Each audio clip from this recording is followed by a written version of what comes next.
आज हम लोग मैट्रिक्स के पार्ट 3 के बारे में बात करने जा रहे हैं। यहाँ हम लोग 3 चीज़ें पढ़ेंगे। एक A I J as a function of matrices, दूसरा हम लोग पढ़ने वाले हैं इक्वलिटी ऑफ मैट्रिसेस, और तीसरा पढ़ने वाले हैं नंबर ऑफ मैट्रिसेस जब कुछ निश्चित सदस्य दिए गए हों कि पहले जगह पर क्या भरना है, दूसरे जगह पर क्या भरना। इन 3 बातों पर हम लोग चर्चा करने वाले हैं। इससे पहले आपसे रिक्वेस्ट है कि जिन्होंने सब्सक्राइब नहीं किया है वो सब्सक्राइब कर लें।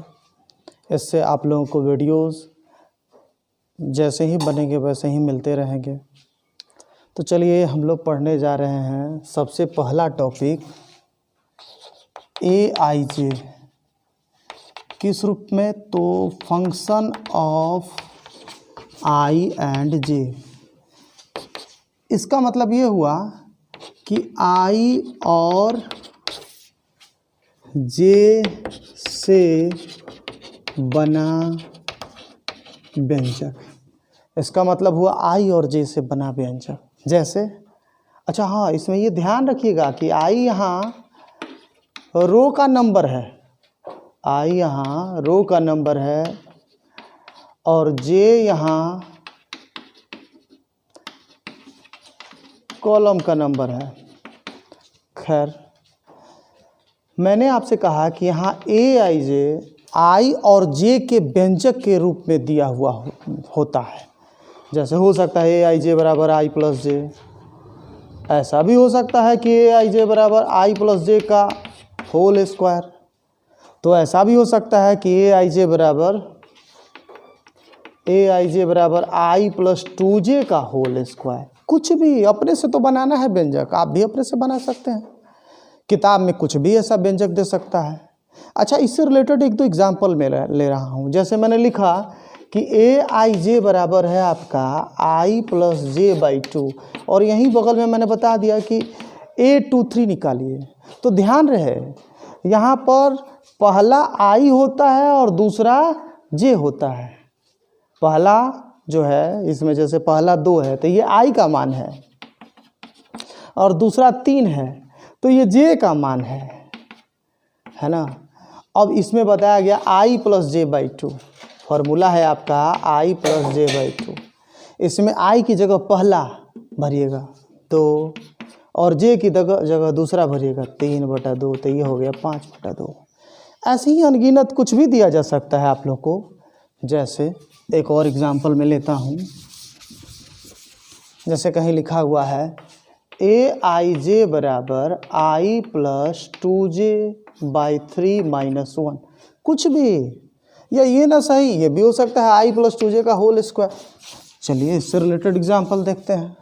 अब यहीं पर मैंने पूछ दिया कि A23 क्या होगा, तो ध्यान रहे इसमें जो पहला है वो आई का मान है और जो दूसरा है वो जे का मान है। तो मतलब आई की जगह हमको 2 भरना है और जे की जगह 3 भरना है। तो आई प्लस 2जे, आई की जगह 2 भरे, और 2 जे की जगह 2 इंटू जे है, जे की जगह 3 भरे, होल स्क्वायर। तो ये 2 और ये 2 3 6, 8 हुआ, 8 का स्क्वायर हो जाएगा 64। या इसी तरह से मान लीजिए ए आई जे बराबर आपको दे दिया आई बटा जे, मतलब जो भी आए आई वाला मान ऊपर और जे वाला मान नीचे लिखना है। अब इसी में मैंने आपसे पूछ दिया कि A34 क्या होगा, तो इसमें आई की जगह 3 है, पहला 3 है, और जे की जगह 4, दूसरा 4 है। आई की जगह 3 है, जे की जगह 4, पहला वाला आई और दूसरा वाला जे। तो आई बटा जे यानी कि 3/4, आई वाला मान मैंने आई की जगह रखा और जे वाला मान मैंने जे की जगह रखा। इस तरह से अनगिनत सवाल आप बना सकते हैं। कुछ भी दिया जा सकता है। जैसे एक और एग्जांपल मैं इसी तरह का आपको दे देता हूँ। सपोज दैट ए आई जे बराबर दिया आपको आई प्लस जे का मोड बटा में आई स्क्वायर प्लस जे स्क्वायर। कुछ भी हो सकता है। इसमें कोई रिस्ट्रिक्शन ही नहीं है, आप अपने से बना सकते हैं या क्वेश्चन में कुछ भी हो सकता है। आपको बस ये सोचना है कि आई वाला मान आई की जगह भर देना है, जे वाला मान जे की जगह भर देना है। जैसे कि आसान एग्जांपल ले रहा हूँ, 8 to 4, आप देख लो भाई, इसमें पहला जो है आपको आई की जगह रखना है और दूसरा जे की जगह रखना है। तो आई की जगह 2 है और जे की जगह 4 है। तो ये जो है आई प्लस जे, यानी आई और जे वाला ये दोनों मान प्लस में ऊपर लिखना है, 2 + 4, फिर मॉड, और नीचे में दोनों का स्क्वायर का जोड़ है, तो 2 स्क्वायर जोड़ 4 स्क्वायर, तो ऊपर में तो 6 हुआ और नीचे में 4 और 16 20 हुआ, फिर 2 से ये 3 बार में और 2 से ये 10 बार में, 3/10 इसका मान हुआ। चलिए इससे रिलेटेड थोड़ा सा और एक कॉम्प्लेक्स मामला लेते हैं, जैसा कि आपकी किताबों में पूछता है। ये तो किताबों में पूछे जाने वाले प्रश्न नहीं थे, एनसीईआरटी में आपका क्वेश्चन नंबर 4 और 5, 3.1 का क्वेश्चन नंबर 4 और 5 इसी पर बेस्ड है। चलिए मैं आप ही लोग के एक्सरसाइज का 3.1 का क्वेश्चन नंबर 4 का पहला क्वेश्चन में ले रहा हूँ, जिसमें लिखा हुआ है AIJ बराबर I + J का होल स्क्वायर बाई 2। और क्वेश्चन में ये भी लिखा हुआ है 4 में कि 2/2 आप जो AIJ की रचना करें। मतलब हमको AIJ 2/2 की रचना करनी है। मतलब एक ऐसा मैट्रिक्स बनाना है जिसमें 2 रो और 2 कॉलम्स हों, जिसमें 2 रो और 2 कॉलम्स हों। तो 2 और 2 कॉलम्स के लिए मतलब पहला रो में भी 2 मेंबर और दूसरा रो में भी 2 मेंबर। तो A11 पहला रो का मेंबर, पहला रो का पहला मेंबर 1 1, पहला रो का दूसरा A12। अब दूसरा रो शुरुआत कर रहे हैं तो पहले 2 लिखेंगे, A21 दूसरा रो का पहला मेंबर A22, और इसमें फार्मूला दिया है ये। तो इसमें ये 4 मेंबर है, चारों का मान निकालना होगा हम लोग को। जैसे इसी में A1 हम निकालने जा रहे हैं, तो A11 जैसा कि इसमें बताया है I + J का होल स्क्वायर, तो I की जगह भी 1 है, पहला I है, और J की जगह भी 1 है। इसमें I की जगह भी 1 है और J की जगह भी 1 है, ये 2 चीज़ दिया हुआ है। अब हम मान भर रहे हैं इसी में I + J का होल स्क्वायर बटा 2। तो I की जगह भी 1, J की जगह भी 1 का होल स्क्वायर बटा 2, तो हो जाएगा आपका 4/2, 2 से कटा, ये 2 हुआ आपका। और इसी प्रकार से A12, मतलब इसमें I की जगह हमको 1 भरना है और J की जगह 2, तो 1 + 2 का होल स्क्वायर बटा में 2, तो 1 + 2 3 का होल स्क्वायर 9 हुआ, 9/2। और उसी प्रकार से A21,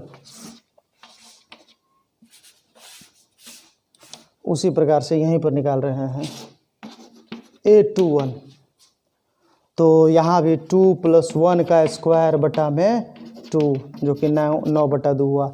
और A22 आप इसी तरह से डायरेक्टली अनुमान लगा लीजिए, 2 + 2 का स्क्वायर और बटा में 2, तो मतलब कि 16/2 8 हो जाएगा। तो ये कुल मेंबर हुआ आपका, जो मेंबर है A11 का मान आया है आपका 2, A21 का मान आया है 9/2, और A21 ये भी 9/2, और A22 यानी 2 + 2 का स्क्वायर 16/2, ये हुआ 8। ये आपका आंसर हुआ। इस तरह से अनगिनत आप बना सकते हैं। इसको छोड़िए, एक दूसरा एग्जाम्पल मैं अपने मन से ले देता हूँ, देख लीजिए। जिसकी ज़रूरत हो सवाल बनने पर वहीं पर स्क्रीनशॉट खींच लिया करें, है ना। इसी तरह का एक दूसरा एग्ज़ाम,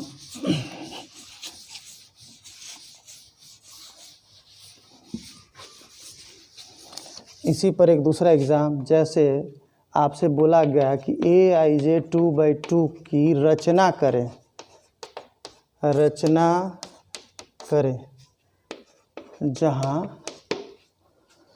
जहाँ क्वेश्चन, चलिए आपकी किताब से ही मैं ले लेता हूँ, 5 का दूसरा है ये, जहाँ AIJ बराबर 2I - J, ये 5 का दूसरा प्रश्न है ना।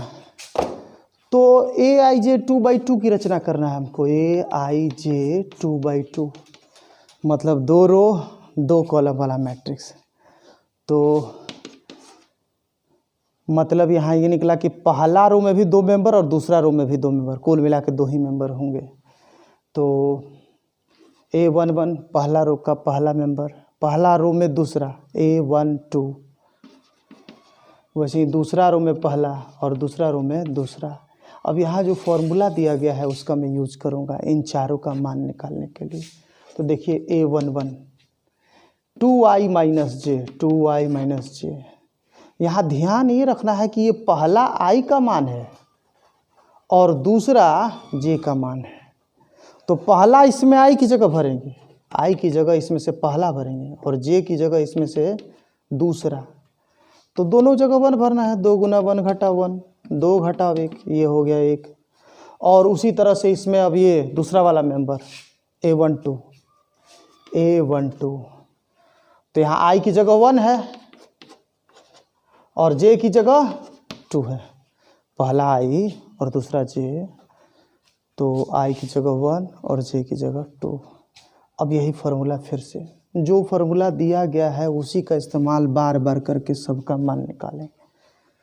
तो 2i माइनस जे से इसमें 2 इंटू आई की जगह पहला मान इसका लिखा है हम लोगों ने 1, और जे की जगह 2, तो 2 माइनस 2 0 हुआ।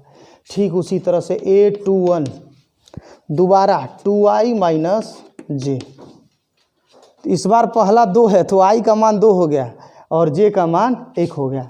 2 गुना 2 घटाओ 1, 4 घटाओ 1, 3 हुआ। और उसी तरह से A22 2 गुना 2 घटाओ 2, 4 घटाओ 2, 2 हुआ। इस प्रकार से हम लोग चारों मेंबर निकाल सके। और चारों मेंबर में A11 क्या आया है आपका 1 आया है। वैसे A12 का मान 0 आया है। A21 का मान A21 यहाँ है, A21 का मान 3 आया है और A22 का मान 2 आया है। ये हुआ हम लोग का। मुझे आशा है अब इस तरह के क्वेश्चन आपसे बनेंगे। अगर नहीं आता है तो आप कमेंट्स में क्वेश्चन लिख सकते हैं या कमेंट्स में क्वेश्चन का पिक खींच कर भेज सकते हैं। अगर कई लोगों का प्रॉब्लम होगा तो मैं सॉल्व करके डाल दूंगा, है ना। दूसरी बात, इसी में जो दूसरा टॉपिक, आज हम लोग 3 टॉपिक नहीं इसमें पढ़ने वाले थे, तो इसमें मैं आपको दूसरा टॉपिक बताने जा रहा हूँ, equality of matrices. Equality of matrices क्या है? अव्यूहों की समानता। अव्यूहों की समानता, तो अव्यूह एक सजावट होता है। और खुद सोचिए 2 सजावट आपस में कब समान कहलाएंगे? जब बिल्कुल एक जैसा दिखेंगे, एकदम हूबहू एक जैसा। दोनों में पहला जगह पर एक ही चीज़ हो, दोनों में दूसरा जगह पर एक ही चीज़ हो, दोनों में तीसरा जगह पर एक ही चीज़ हो, तब बिल्कुल बराबर आपस में कहलाएंगे। तो 2 अव्यूहों की समानता का यही शर्त है कि संगत सदस्य समान होंगे। दोनों का ऑर्डर भी समान होगा, मतलब दोनों एक ही आकार का होगा, और दोनों के संगत सदस्य भी समान होंगे। समझ रहे हैं आप लोग? तो हम लोग जो पढ़ने जा रहे हैं अगला टॉपिक, उसका नाम है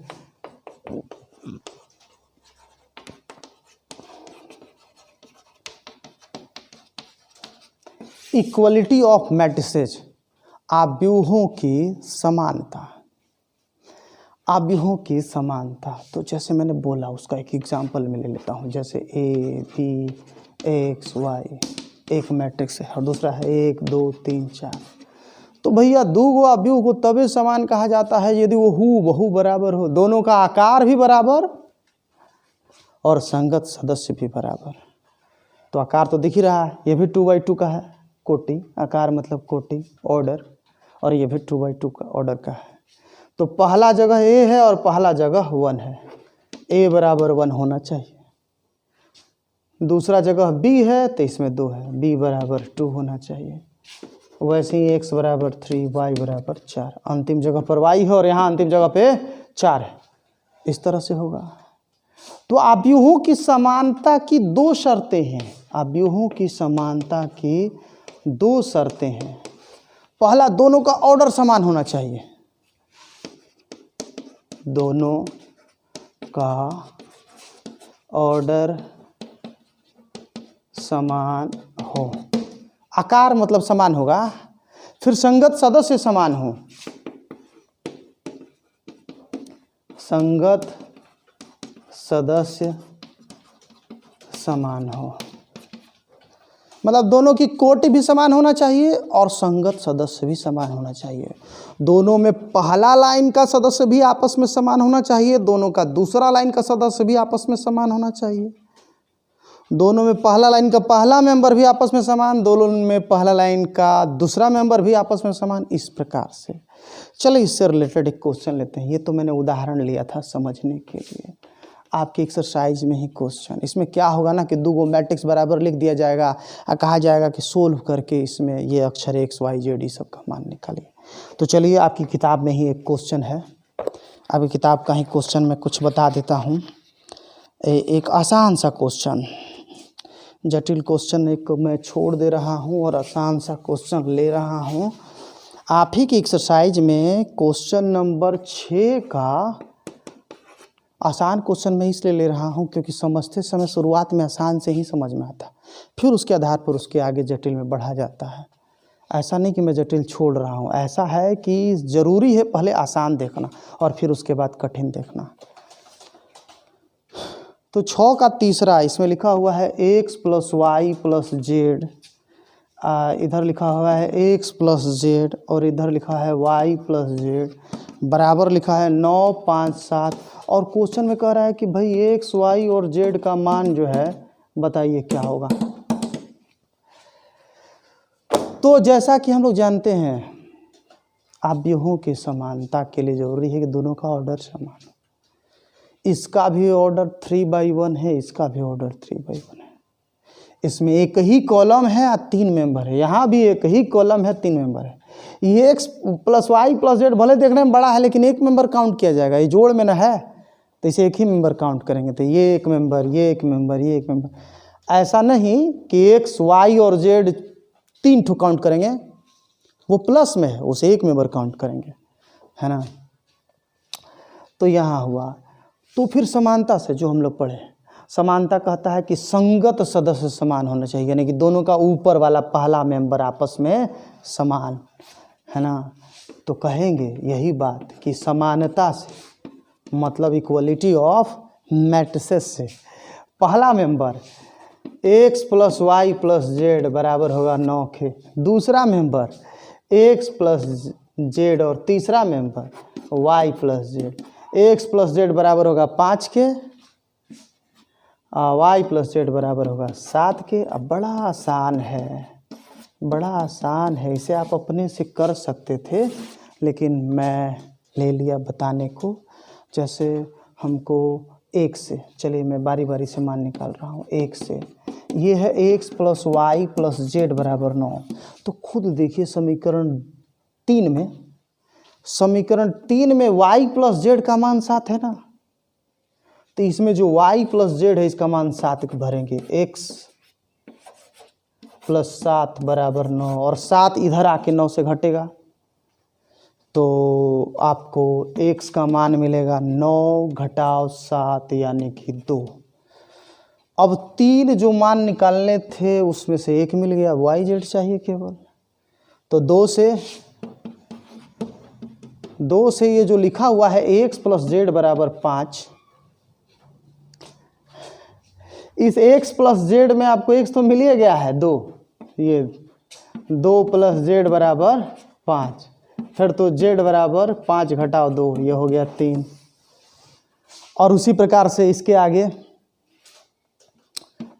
3 से y + z बराबर है आपका 7, y + z बराबर है 7, तो इसमें भी आपको z मिल गया है, y + 3 ये z है आपका बराबर 7, फिर तो y बराबर 7 - 3 ये हो गया 4। इस प्रकार से y मिल गया आपको 4 और z मिल गया 3। अब ये तीनों का मान इसमें रख के देख सकते हैं आप, 2 4 3 है, 2 4 3 भरेंगे तो 2 4 6 और 3 9, इस प्रकार से यहाँ 9 हुआ और इसी तरह से आगे है। इस प्रकार से हम लोग अवयवों की समानता का प्रयोग करके हम लोग मान ज्ञात कर सकते हैं उसमें मौजूद वेरिएबल्स का। अच्छा, इससे रिलेटेड एक और बात मैं आपको कहना चाहूँगा। इस मैट्रिक्स में x 2 जगह है, तो अगर किसी मैट्रिक्स में एक ही वेरिएबल कई जगह अवेलेबल हो तो वहाँ उस वेरिएबल का केवल वही मान लिया जाता है जो सभी जगहों को संतुष्ट करे। उस मान को नहीं लिया जाता है जो पहला जगह को संतुष्ट करे और दूसरा जगह को संतुष्ट न करे। जैसे आपकी किताब में ही NCERT में ही क्वेश्चन नंबर 9 में बताता हूँ, या क्वेश्चन नंबर 9 छोड़िए, एक दूसरा उदाहरण पहले ले लेते हैं। ये देखिए, ये हम लोगों ने लिया x + y और यहाँ x और यहाँ y, अब बराबर है आपका 2, 3 और यहाँ हो गया 7, 2, 3 और 7। अब यहाँ पर समानता से आपका x + y बराबर हो गया आपका 7, x बराबर 2 और y बराबर 3, है ना। दूसरा और दूसरा आपस में बराबर, तीसरा और तीसरा आपस में बराबर, तो वही x बराबर 2 y बराबर 3। x का मान इसमें भरिए तो ज़रा। x का मान हम लोगों ने 2 भरा, 2 + y बराबर 7, तो y बराबर 7 घटा 2 यानी 5। तो क्या y का एक ही मान दोनों जगह संतुष्ट कर रहा है? एक जगह 3 भरना पड़ रहा है। यहाँ तब संतुष्ट होगा जब y की जगह 3 भरेंगे, और यहाँ तब संतुष्ट होगा जब y की जगह हम लोग 5 भरेंगे। इस प्रकार से y का एक ही मान सब जगह संतुष्ट नहीं कर रहा है, इसलिए यह एक्सेप्टेबल नहीं है। तो वेरिएबल का वही मान लिया जाता है जो सब जगह एक्सेप्टेबल हो। तो यहाँ हमारा जवाब होगा कि इस मैट्रिक्स वाले इक्वेशन को हम लोग सोल्व नहीं कर सकते हैं, क्योंकि इसमें y को कोई निश्चित मान नहीं मिल रहा है। अगर x के साथ ऐसा होगा तो वही कहते दोबारा। तो क्वेश्चन नंबर 9, चलिए देख लेता हूँ मैं क्या लिखा है। क्वेश्चन नंबर 9 आपका ऑब्जेक्टिव क्वेश्चन है। उसमें कह रहा है x y के प्रदत्त किन मानों के लिए आव्यूहों के नीचे वाले ये दोनों युग्म समान है। 2 युग्म में यही लिखा गया है आपका। एक लिखा है 3x + 7 5 और y + 1 2 - 3x, और दूसरा मैट्रिक्स है 0 y - 2 और है 8 4। पूछ रहा है x y के किस मान के लिए ये दोनों आपस में समान है। तो यहाँ आपको सोचना होगा कि x तो 2 जगह है, इसलिए x का मान एक्सेप्टेबल केवल तब होगा जब एक ही मान मिले और दोनों जगहों को संतुष्ट करे। अगर x का एक ही मान दोनों जगहों को संतुष्ट नहीं करेगा तो हम लोग कहेंगे कि यह इक्वेशन सॉल्व नहीं होगा, यहाँ कोई मान लिया ही नहीं जा सकता। जैसे पहला जगह वाला मान से दूसरा नहीं संतुष्ट होगा तो कहेंगे कि यह संभव नहीं है। जैसे देखिए ना, पहला जगह 3x + 7 और यहाँ है 0, तो 3x आपका हो गया आपका -7 और x बराबर हो गया -7/3। अब आपको ये मान इसमें x के दूसरे जगह पर भी भर कर देखना पड़ेगा। अगर उसको संतुष्ट करेगा तभी हम लोग इसे लेंगे और नहीं तो नहीं लेंगे। तो ये 2 - 3x बराबर 4, और फिर अभी x वाला मान आपने भरा 2 - 3 गुना -7/3, 3 3 कटा, 2 + 7 बराबर 4। ये संतुष्ट नहीं ना कर रहा है। तो यहाँ हमारा जवाब होगा कि ना, इस इक्वेशन को हम लोग सॉल्व नहीं कर सकते हैं, ऐसा कोई मैट्रिक्स इक्वेशन नहीं बन सकता है। तो इसमें जो 4 ऑप्शन दिया हुआ है, इसमें दूसरा ऑप्शन लिखा है ज्ञात करना संभव नहीं है, ये इसका जवाब होगा। चूँकि यहाँ x को मिला एक जगह वाला मान दूसरे जगह को संतुष्ट नहीं कर रहा है, इसलिए हम लोग कहेंगे कि ऐसा मैट्रिक्स इक्वेशन संभव नहीं है, इसे मैट्रिक्स इक्वेशन के रूप में एक्सेप्ट नहीं किया जाएगा, या कहा जाएगा कि इस तरह की सिमिलरिटी से x y को कोई मान नहीं मिलेगा। ये हम लोग पढ़े आज का दूसरा टॉपिक। और लास्ट टॉपिक, तीसरा टॉपिक है ना, कुछ दिए गए निश्चित सदस्यों से कितने मैट्रिक्स बन सकते हैं, इसकी रचना पर हम लोग बात करने जा रहे हैं। वो तीसरी बात क्या है, चलिए देख लेते हैं। परमुटेशन एंड कम्बिनेशन में आप लोगों ने गिनती का गुणन नियम पढ़ा होगा। उसमें आप लोगों ने ये पढ़ा होगा कि यदि एक घर m तरीके से भरा जाता है, दूसरा घर n तरीके से भरा जाता है, तो दोनों घरों को एक साथ भरने का कुल ढंग m गुना n। जैसे मैं एग्जांपल ले रहा हूँ, मैंने 2 घर लिया है ना। मैं कहा कि भाई इस घर में आपको a b c भरना है, इस घर में आपको x y भरना है।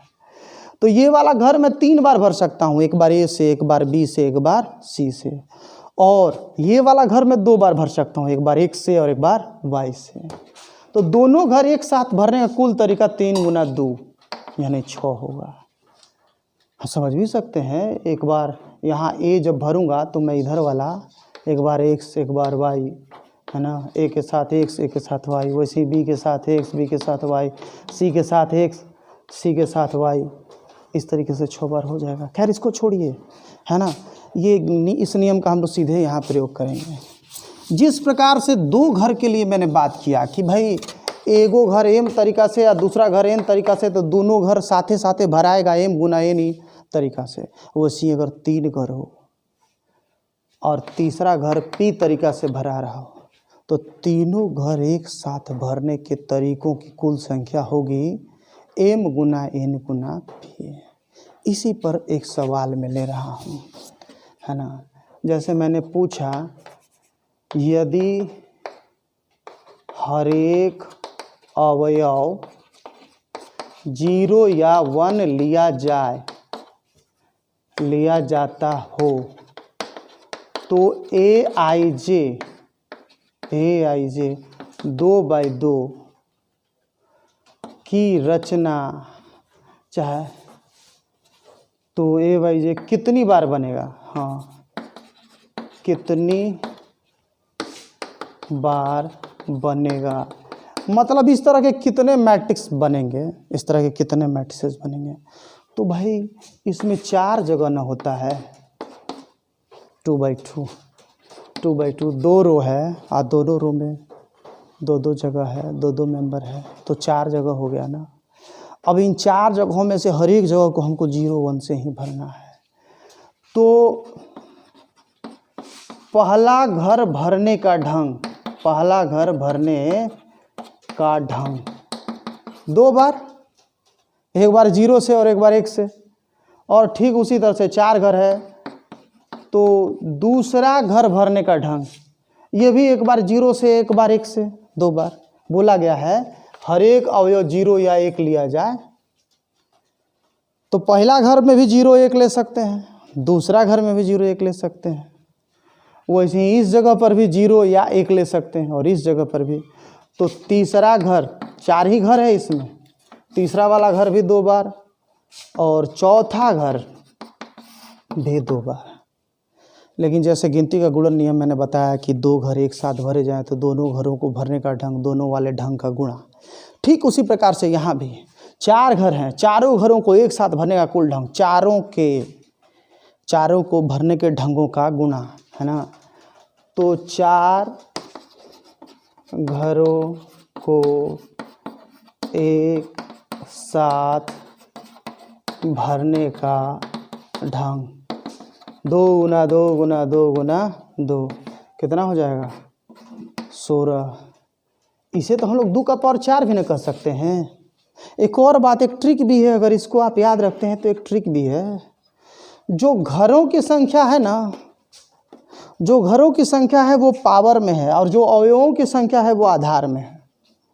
इसी तरह का एक दूसरा सवाल मैं ले रहा हूँ, है ना, जिसको देखना है स्क्रीनशॉट ले लें, ठीक है। इसके बाद, है ना, इसी तरह का एक दूसरा एग्जाम्पल मैं ले रहा हूँ, है ना। जैसे हमको aij 3/3 का निर्माण करना है और हर एक अवयव 0 या 1 लेना है।